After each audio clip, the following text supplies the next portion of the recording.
Hello, welcome back to Fallout 76. Back in the day, when Nuka World on Tour first released, one of the public events that came as part of the update included a unique reward. That was the Burning Love, a bow that has the inherent property of setting enemies on fire.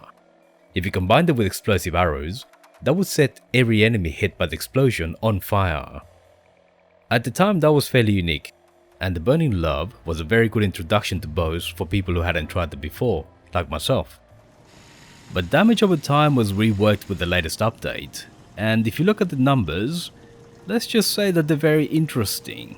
690 over 5 seconds, and 1000 over 9 seconds for poison. Those two are the only ones that have any kind of damage over time, and they clearly got a big bump from the new update. Although in a bit of irony, it doesn't look like the devs actually shared in love with the Burning Love. It didn't get the same increase to damage over time as the other bows did. So let's play around with the poison and flaming arrows, and I think you'll be surprised by some of the results we'll see.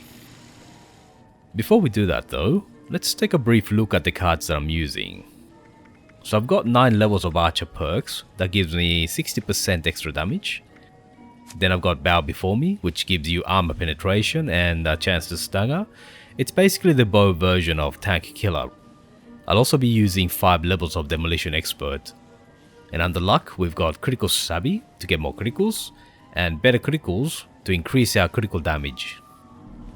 And just for clarity, I'm in a Dweller Must Die world, which means that enemies have a lot more hit points than normal, and they also do a lot more damage to me.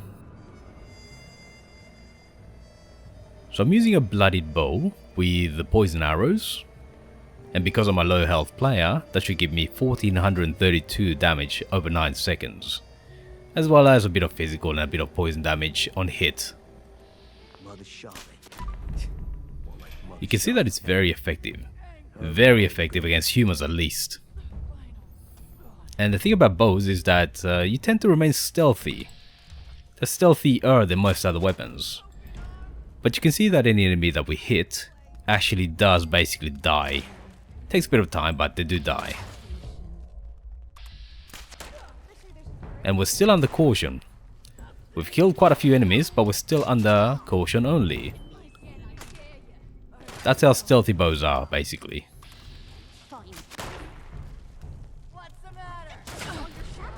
Okay, they've seen us now.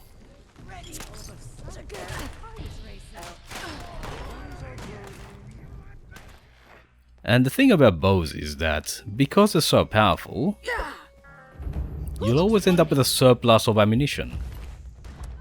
Basically, with the poison arrows, the bow becomes a bit of a fire and forget kind of weapon. Hit them once, and then move on to the next target. At least against humans. Anything with more poison resistance is going to be a little bit more difficult to kill, of course. But one of the things about bows is that they don't actually experience a damage drop-off like most other weapons. Or at least not to the same degree. So you can see that I'm still super accurate. Oh, they saw me now. Yeah, the main disadvantage is that when they close on you, you're lacking in fire rate. So you may find yourself in trouble. And yeah, you can see my arrow count just shoots skywards, right? We are so ammo efficient that it's not even funny. But anyway, basically the poison arrows work as expected. You fire at a target and it dies over time. Even faster if you hit it with a critical. But I don't think the criticals actually increase the damage over time. Okay, so we're back in the expedition and we're now using the flaming arrows. As you can see, that does a bit of physical damage, a bit of fire damage, and some damage over time as well. In terms of numbers, it's not too dissimilar to the poison damage per second. And just for completeness, Demolition does increase the initial fire damage by a bit. A tiny bit, by the way. A tiny bit. So if we take it off, the physical damage is the same, and the damage over time is the same. The fire damage has gone down by a bit, but the damage over time is exactly the same as it was before. So the only thing affected is the initial fire damage. And that's by only about 9 or so points of damage. And the science cards make no difference. So if we take this one off, you can see that the numbers are exactly the same as before. So I've taken off the demolitioner and science cards just so we can see how things are in practice, because sometimes the numbers lie, right? Now this is where things get interesting. Did you see the splash damage there? Okay, so this guy's dead. Those guys took some splash damage. Interesting.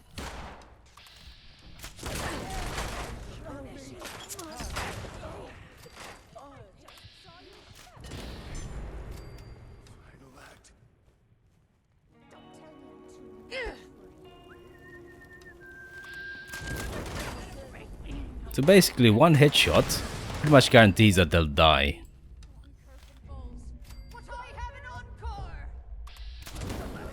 And you can see that the splash damage is actually quite far reaching.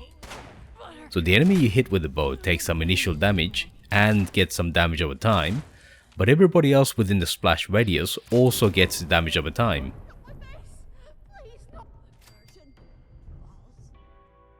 And it looks like it's exactly the same. If we hit the ground, basically they get about 10% health left after damage over time is done. But let's put on Demolitioner again. I'm leaving out the science cards, and we'll hit the ground nearby to them.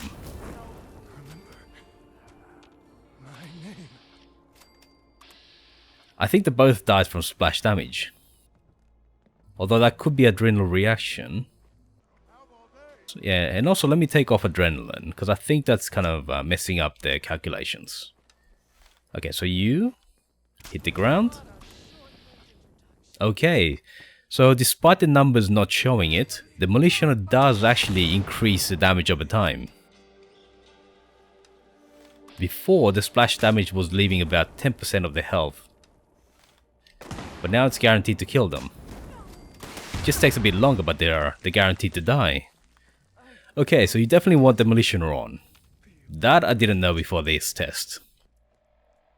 So yes, the numbers aren't increasing, but Demolitioner actually makes a significant difference to the damage over time. But I think that the most surprising finding out of all this is that the flaming arrows have a natural splash. Maybe it's just me, and maybe I'm misremembering, but I don't remember that being the case before.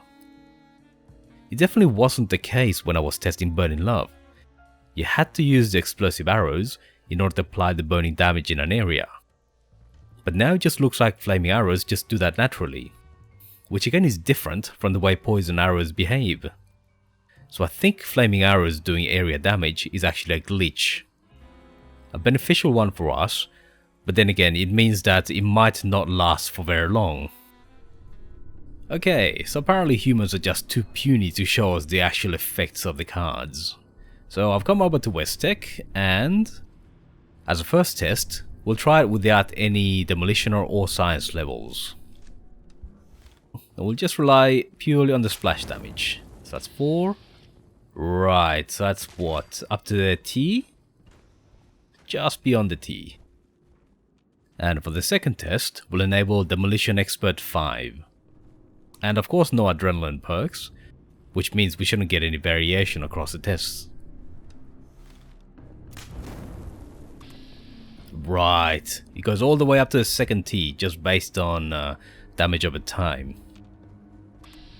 That makes a significant difference. And finally, let me add 4 levels of Science. Okay, there's a third champion there.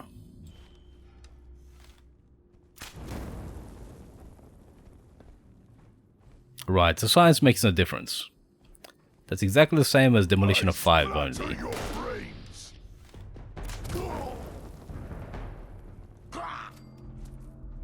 Okay, let's do a bit of an area of effect test. Oh, that reaches far.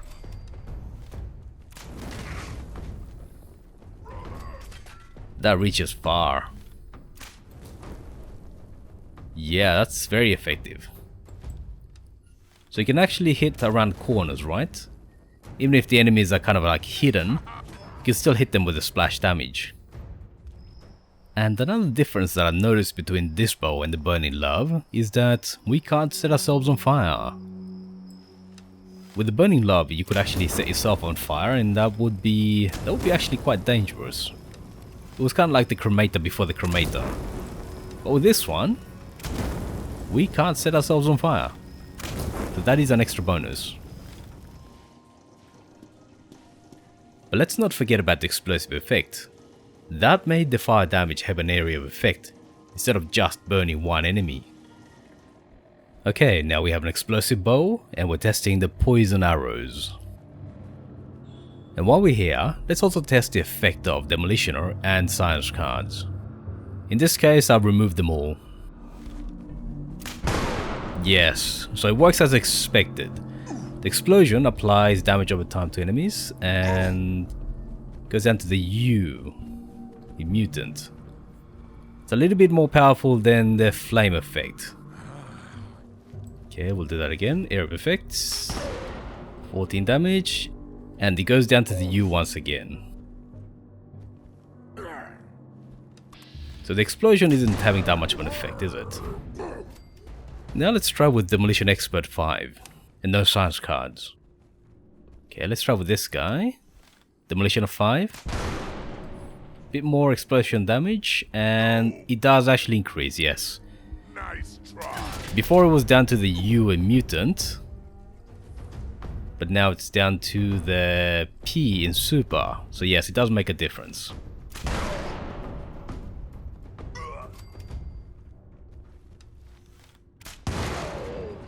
So these bows are actually quite good at peeking around corners, firing off a shot and applying damage over time, and then just going back into cover, right? Very, very handy for stealth.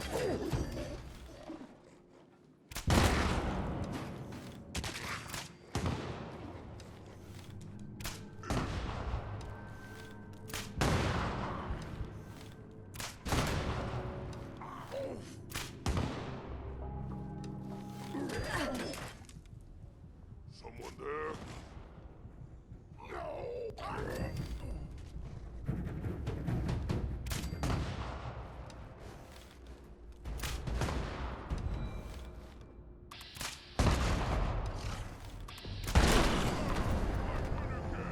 Oh, I think I got poisoned as well.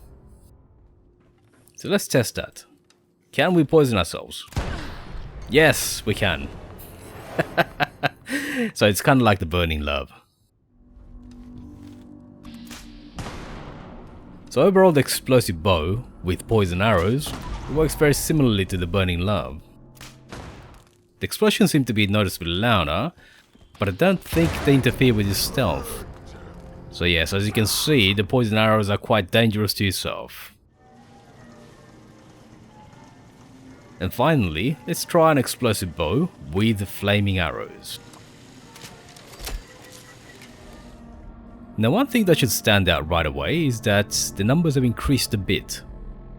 So when we didn't have the explosive legendary effect, those numbers were a bit lower, so I think this was like 837 over 5 seconds.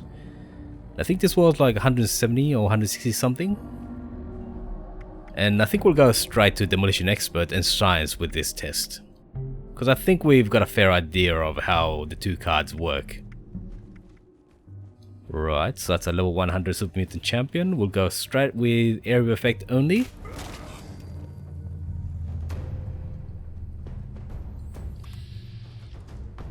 Well, that is much lower. That is much lower, actually. Oh my. It seems that the explosive effect actually neuters the flame damage. Yeah. Oh my, that's unexpected. That was not what I expected. The numbers are definitely greater, but the actual effect is lower. Because I think it went down to a T, right? Now that one is going to the T's, which is kind of surprising. I'm not sure why.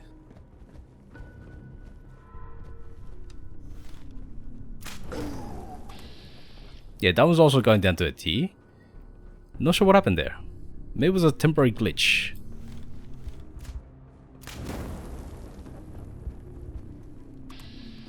Yeah, that guy's also going down to the T. And I think we just hurt ourselves with the explosion.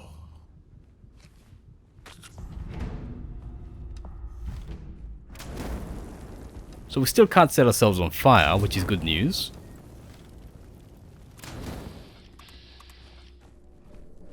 Yeah, that one's going, yeah, same level.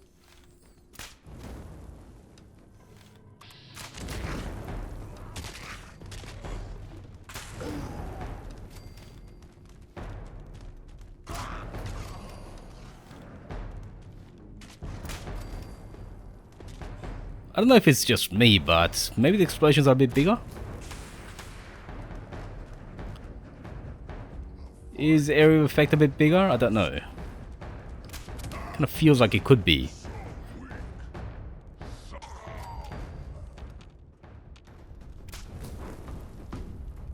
We're also not getting the sound of explosions, right? So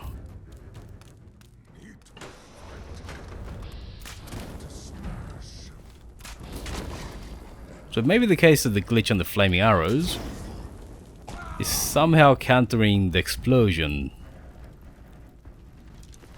So it definitely feels like the flaming arrows are glitched. And they somehow inherited some parts of the explosive legendary effect. Because it basically feels like combining explosive bows and flaming arrows has no extra effect. The flaming arrows by themselves seem to have all the benefits. But regardless of how it's happening, it seems fairly clear that the flaming arrows are the way to go. The poison arrows are powerful, but in terms of how much damage they do on a per second basis, I don't think they're any better than the flaming arrows. Especially because their bow is so ammo efficient that a longer damage over time is not really beneficial. So what if you have to fire twice versus once? You always get back far more arrows than you use anyway. And I think what really tips the balance towards flaming arrows is that you can't kill yourself, or at least as far as I've seen. Whereas if you're using a poison arrow, it seems that you really run the risk of killing yourself if something runs up on you. So overall it seems that flaming arrows are glitched, but it's a very beneficial glitch. And frankly I fully expect that it's unintended and that it may well get patched out soon. So if you do want to try this out, you should try it out sooner rather than later.